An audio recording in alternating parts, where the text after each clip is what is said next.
There is a legend that J.R.R. Tolkien called this That Hideous Book. And on the one hand, that might seem like very harsh criticism, but on the other hand, in his preface to That Hideous Strength, C.S. Lewis tries to tie in his fantasy world with J.R.R. Tolkien's Middle-earth fantasy world and mythology. So maybe Tolkien, if he really said that, was somewhat justified in having an opinion about something that Lewis was trying to tie to Tolkien's work. I'm not going to go into the whole Tolkien-Lewis professional relationship, but I thought I would just throw that out there.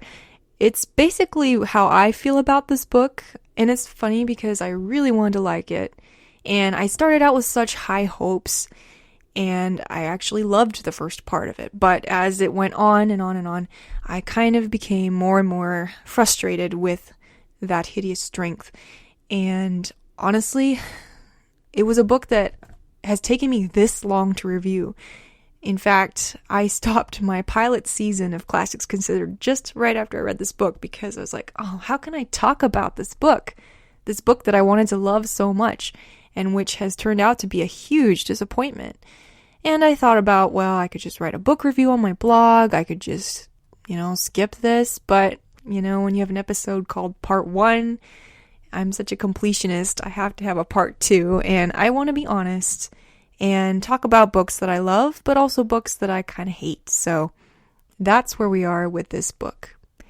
And if you were with me in the pilot season of Classics Considered, I did mention a couple of rules I have for this podcast. The one being no spoilers, no major plot twists or anything that really gives away key parts of the story. And then my other rule is I want to avoid ranting about books because personally I don't enjoy rants. I don't really like listening to people just go off, and feel very angry about things. So when I come to books that I feel strongly about and that I dislike very strongly, I'm going to try to give you my reasons and just sort of calmly go through the points that made it a disappointment or that have changed my opinion about it or made me feel like I would not recommend this to anyone. So without further ado, let's get into That Hideous Strength. So the first two books in this trilogy followed Dr. Ransom, and if you remember, he got caught up in some very supernatural events and got carried away to other planets and met some interesting people there and went through all kinds of adventures. So you were kind of thinking, well, this last book should be about him too, right? But it really starts out with a very different set of people. And Lewis talks about this a little bit in his preface. He says that he's trying to create a fairy tale with this last book. He's trying to start out with more mundane characters or elements and then just sort of build up to those supernatural elements, just like a fairy tale. So I thought that's pretty cool. And I was actually quite drawn to the protagonists of That Hideous Strength when I first started it. We've got a newlywed couple living in England, Mark and Jane Studdock, and they've only been married about half a year. And they have a pretty common conflict at this point. And I always enjoy books about married couples because I think that's a very relatable conflict and it's something that, applies to a lot of people. My favorite book about a married couple is The Scarlet Pimpernel by Baroness Orczy. And if you're looking for a really good adventure read, I really recommend that one. And it's very light classic, so it's not like super heavy like, Dostoevsky or Dumas. I really recommend The Scarlet Pimpernel, but make sure you don't read any spoilers about it first. Make sure you just go into it totally fresh and you will just be totally swept up by it. I need to reread that again. There's several books in that series.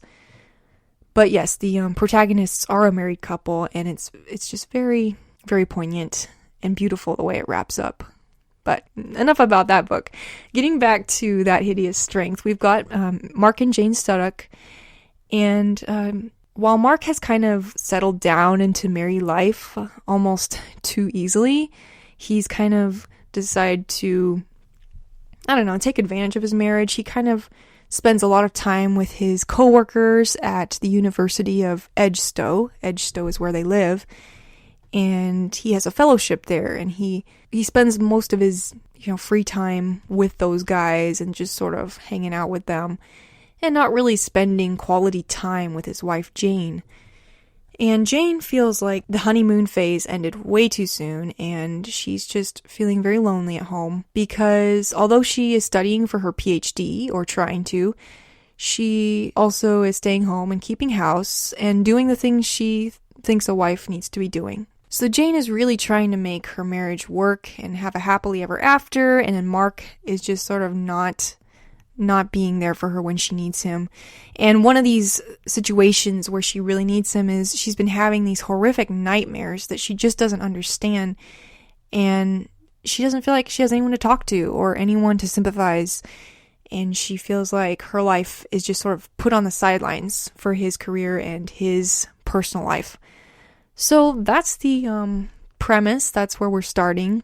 Kind of, indeed, a little mundane perhaps compared to your typical science fiction novel, but I think it's pretty compelling. It's always interesting to see where this type of story will go.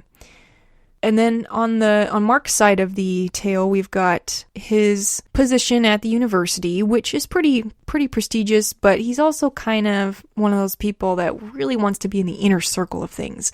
And he really desperately wants to hold on to his friendships.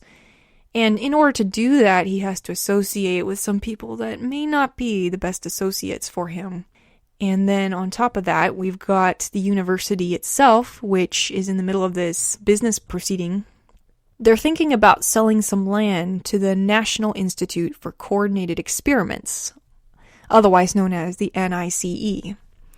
Well, I mean, come on, any organization that spells out the word nice is kind of a red flag, but that's what they call themselves.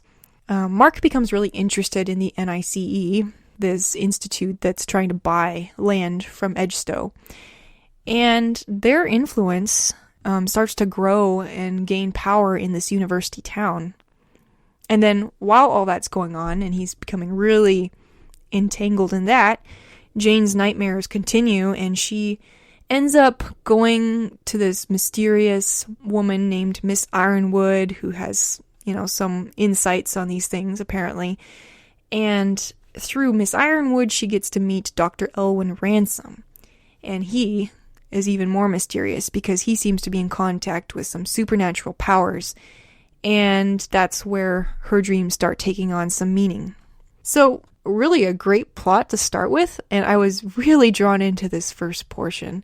It's really a standalone book. You don't have to read it as part of the trilogy. On the other hand, if you don't read the first two books, there are some aspects of That Hideous Strength that will be very confusing if you don't know about the Oyarsa and the Eldila, the angel-like figures from the previous books. But overall, it's got a really great pace right from the beginning. It feels like a conspiracy thriller, and I loved it at first. I thought this is going to be one of my favorite books of all time. I can't wait to see where this goes. It feels like I'm watching a really cool movie, and I do think this would make a great movie. Except, of course, it's more from a conservative viewpoint, so you wouldn't probably see this being made into a Hollywood film for that reason, and for other reasons as well, which we'll get into later. So I started out loving this book. I thought it had a great premise, but over time, I ended up hating it. And I'm not going to go into that immediately. I kind of want to talk about the themes in this book because it is a dystopian novel. Just sort of going over that and comparing it with previous dystopian novels that I've talked about. We've talked about We by Yevgeny Semyatin. We've talked about The Lord of the World by Benson. And Lewis's novel fits very well into the dystopian genre. So let's go over some of the reasons why. Clearly, he is basing Edgestowe on his own experiences in academia. And as you can tell from the opening quote, he has a very good insight on how organizations of people that start out with really good intentions can indeed go very wrong. One of the things that makes this a dystopian novel is the idea of conspiracy, of academia working in cooperation with the government, and some very theoretical ideas becoming reality, brutal realities, using brute force. In a very true dystopian science fiction spirit, you've got these individuals like Mark and Jane and, just normal people getting swallowed up in collectives and movements and becoming confused and disoriented. Mark Studdock is definitely confused as he gets better acquainted with the NICE and starts to feel like it's all very vague, and yet there's definitely some meaning behind it. He just can't figure out what. He can't figure out exactly what's going on.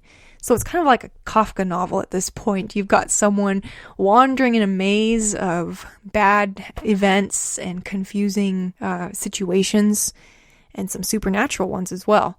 I mean, that's kind of something that we all could relate to on some degree or other, especially as the world becomes more digitalized and interconnected. On the one hand, it brings you community, but on the other hand, you can also feel very overwhelmed by changes like this, and you can see for yourself when it goes wrong and when good technology is used for bad purposes. So one thing you have to take into consideration when you read That Hideous Strength is it was written during World War II, and while it is dystopian and somewhat futuristic, it's also very much a reflection of the times Lewis was living in. And there's a lot of commonality between the NICE and the Nazis, for example. They're all into ethnic cleansing, so-called, and development of a super race. These are all things that were part of the world Lewis lived in at the time. And so he's kind of exploring that and showing how normal people can get entangled in something like that, and how people try to justify it in a very horrifying way, obviously.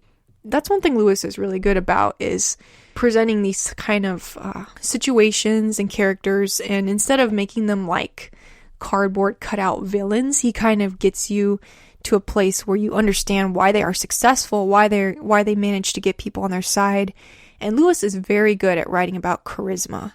So in this book, you get some very charismatic figures, and you can see exactly why and how they can get people on their side, as horrible as they are. That's something I didn't really get from Lord of the World by Benson. He had these concepts going on in that book, but he didn't have quite the writing skill to make you feel convinced that you were picturing or seeing a very charismatic figure rise to the top. But Lewis is very good at that. And so we can see the whole progression of how a relatively normal society turns into this dystopian, totalitarian dictatorship. And doing it in broad daylight and getting away with it. So it's really well written and very, very effective on that point. Of course, C.S. Lewis is writing from a Christian perspective, and he talks about a lot of things that Benson talked about in Lord of the World. These Christian concepts such as eternal life and finding peace and stability, but from a very twisted perspective of the NICE and the way that they are going to use their minds and scientific knowledge to achieve a conquest of death, so-called, and creating artificial beings to sort of present the world with the corrupted version of some of the Christian ideals. And kind of like Lord of the World, the science in this book becomes essentially a religion, and there is a spiritual side to their dark deeds and beliefs. What makes That Hideous Strength more compelling than Lord of the World is it integrates both the social and the personal spheres of life, and just sort of shows how they kind of are all related, including politics and professional life, how everything is intermingled, and what you feel or believe in one part of your life directly relates to all the other parts of your life. There's not really a segregation in this book like you might see in Benson's book. Everything is integrated, and I think that's much more true to life. I just listed a lot of reasons that this sounds like a great book to read, but let's go into the parts that made me end up hating this book. So I mentioned this in my review of Paralandra. I will say it again, I'm a little uncomfortable. Okay, I'm actually quite a bit uncomfortable by the way Lewis is blending mythology and Christianity in this series.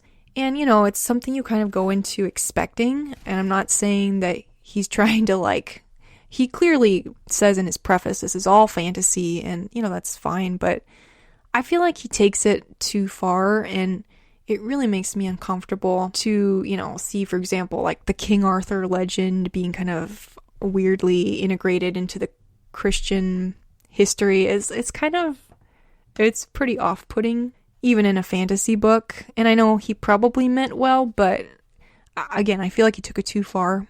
Another thing that kind of bothered me from a religious perspective is if you are very familiar with the Narnia series, you know that there is a controversy in The Last Battle, which is the last book of the Narnia series, and the controversial scene is when one of the enemies is shown having gone to heaven, basically. He kind of makes it sound like this guy just got to go to heaven because he had good intentions, and unfortunately he pulls out the same line in That Hideous Strength. At one point, Dr. Ransom tells Jane that, quote, "When you mean well, he," that is God, "always takes you to have meant better than you knew." And, he literally says that to her, and I don't think there's really any biblical support for that. And it's kind of weird because I think Lewis contradicts this whole concept in his book, The Great Divorce, and he's pretty clear in that book that he does not believe in a kind of Unitarianism or in any belief where all roads lead to God. I don't know what he meant in this book or what he meant in The Last Battle, but it definitely made me uncomfortable. I don't think it's appropriate to say that, and he really ought to have explained it better if his beliefs are consistent with what he wrote in The Great Divorce. So those two reasons are why I would not recommend this book to non-Christians. I feel like it kind of goes beyond artistic liberty, and it's really a personal opinion. Everyone has their own line to draw there, but for me personally, I would feel uncomfortable lending it to someone who's not a Christian, because they might start thinking that that's acceptable or that that's the way Christians believe. And again, this is a very, very broad topic, and this is just my personal opinion, but I would be uncomfortable to lend this book to non-Christians for those reasons. Now we get to the points where I would be uncomfortable lending this book to Christians, which, actually, the previous points also relate to this, but, I think Christians need to read these kind of books with a grain of salt, so I think that while those two previous points make it a book I wouldn't recommend to Christians, this next point makes it even less of a book I would recommend. So I mentioned at the beginning that we've got Jane Studdock, who is very unhappy in her marriage, and I was interested to see how this would resolve. Here's the deal. C.S. Lewis in this book is clearly very anti-feminist, but instead of creating or making this book about a very radical feminist, now there is one woman in this book who might be considered that way. She's a police woman of sorts named Miss Hardcastle, and she definitely seems like a stereotypical radical feminist. But Jane Studdock is not like that. She's quite obedient from the start, you might say. She's keeping house while Mark is away at work all the time, and her wishes for companionship and quality time with him are absolutely reasonable. So I don't feel like she is a very radical feminist, and I don't feel like she's doing or expecting anything that is unreasonable. But of course, or actually to my surprise, because Lewis wrote some great female characters in Till We Have Faces, and I've mentioned this many times, but I really loved that book. And he's written some great female characters in the Narnia series, so this really came to a surprise to me that he kind of went in a very opposite direction in this book in terms of how he portrayed the female character. And I don't know how to explain that or how to interpret that, but this is the way it is. He basically makes Jane, kind of an antagonist of sorts, and he spends a lot of time harping upon the fact that she needs to change. She's, not being biblical. And honestly, it goes two ways, right? He's obviously going back to the verse about wives submitting to their husbands. But let's not forget that there's a verse, Ephesians 5:25, that says husbands should love their wives like Christ loves the church. And do we see a lot of that in this book about getting Mark to be more loving and stuff? We don't actually see much of that. In fact, most of the book is spent trying to fix Jane and making her into some perfect wife. And we've just got a couple of pages spent on Mark, who starts out in the book less of a perfect husband than Jane starts out as a wife. It's just very frustrating, very disappointing. I feel like it's sending the wrong message to a lot of people. There's this one part where Dr. Ransom literally is talking about obedience as a, quote, erotic necessity. What? That's just weird, okay? And he basically dismisses the idea of equality in a marriage, except as it comes about as an average of like back and forth submission or a dance, to use his awkward analogy. And I was like, what's up with that? I mean, that's weird. I'm going to be perfectly blunt here. The takeaway from the book seemed to be, if you have marital problems, just have more sex. Everything will be fine.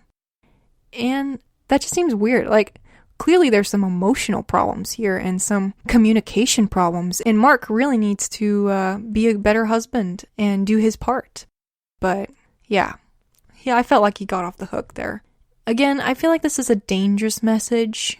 If you have problems with your spouse, you need to work them out and not just throw out your emotional needs and cater only to their needs. It's got to be a compromise. And to be putting forth this message that women need to just be more submissive, it's a terrible example because Jane is already quite submissive, I would say. And it's just not, it just misses the point, I think. So, okay, I think I've done enough quasi-ranting here. I'm not really ranting, I'm trying to show you why this book left me with such a bad taste in my mouth.